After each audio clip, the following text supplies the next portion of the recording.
Hello friends, welcome to Raviji channel. இன்னைக்கு வீடியோவில் நம்ம என்ன பார்க்க போகிறோம்னா பாண்டியன் ஸ்டோர் 2 சீரியலோட இன்னைக்கு ப்ரோமோ தான் பார்க்க போகிறோம். நம்ம சேனலுக்கு யாராவது புதுசாக வந்திருந்தீங்கன்னா மறக்காமல் சப்ஸ்கிரைப் பண்ணிக்கோங்க. இன்றைக்கி ப்ரோமோவில் என்ன காமிச்சிருக்காங்கன்னா கதிர் ராஜ் ரெண்டு பேரும் வந்து ஓடி பிடிச்சி விளாண்டுட்டு இருக்காங்க போல். அதாவது வீட்டில் யாருமே இல்லை, இவங்க ரெண்டு பேரும் மட்டும் இருக்காங்க. அந்த டைமில் ஓடி பிடிச்சி விளாண்டுட்டு இருக்காங்க போல். கதிருக்கு அடிப்பட்டது கூட மறந்து இந்த டைமில் பார்த்தீங்கன்னா கரெக்டாக அவங்க அம்மாவும் செந்திலும் ரெண்டு பேரும் வந்துடுறாங்க. வந்தோடனே வந்து என்ன பண்ணிகிட்டு இருக்காங்கன்னா இது மாதிரி சரி வா சாப்பிட்லாம் அப்படிங்கிற மாதிரி சொல்கிறாங்க. அதுக்கு கதிர் என்ன சொல்கிறாருன்னா, எங்கே சாப்பாடு இருக்குன்னு சொல்லுங்கள், நானே போட்டு சாப்பிட்டுக்கிறேன், என்ன ஸ்பெஷலாக ட்ரீட் பண்ணுறது எனக்கு ஒரு மாதிரி வெக்கமாக இருக்குது அப்படிங்கிற மாதிரி சொல்லிட்டு இவர் வந்து சொல்கிற மாதிரி வந்து காமிச்சிருக்காங்க. உடனே பார்த்தீங்கன்னா இவங்க அம்மா என்ன சொல்கிறாங்கன்னா, அதெல்லாம் ஒரு பக்கம் இருக்கட்டும், நீ வா சாப்பிடலாம் அப்படிங்கிற மாதிரி சொல்லிட்டு கலாய்ச்சி கூட்டிகிட்டு போகிற மாதிரி வந்து காமிச்சிருக்காங்க. அங்கே போயிட்டு சாப்பாடு போட்டுட்டு இருக்காங்க. அவங்க அம்மா என்ன சொல்கிறாங்கன்னா, ஓடி பிடிச்சி விளையாடுற வயசாடா அப்படிங்கிற மாதிரி சொல்லிட்டு செம்ம ஃபன் பண்ணுற மாதிரி வந்து சொல்லிகிட்டு இருக்காங்க.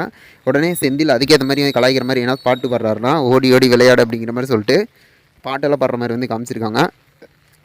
இவர் செம்மையாக சூப்பராக பாடுறாரு. அது மட்டும் இல்லாமல் இவங்க ரெண்டு பேரும் வந்து திருன்னு முழிச்சிட்டு இருக்காங்க. ஏன் அப்படின்னா இவங்க ரெண்டு பேரை வச்சு தான் இவர் பாடிட்டு இருக்காருங்கிறது இங்கே எல்லாத்துக்குமே தெரியும்.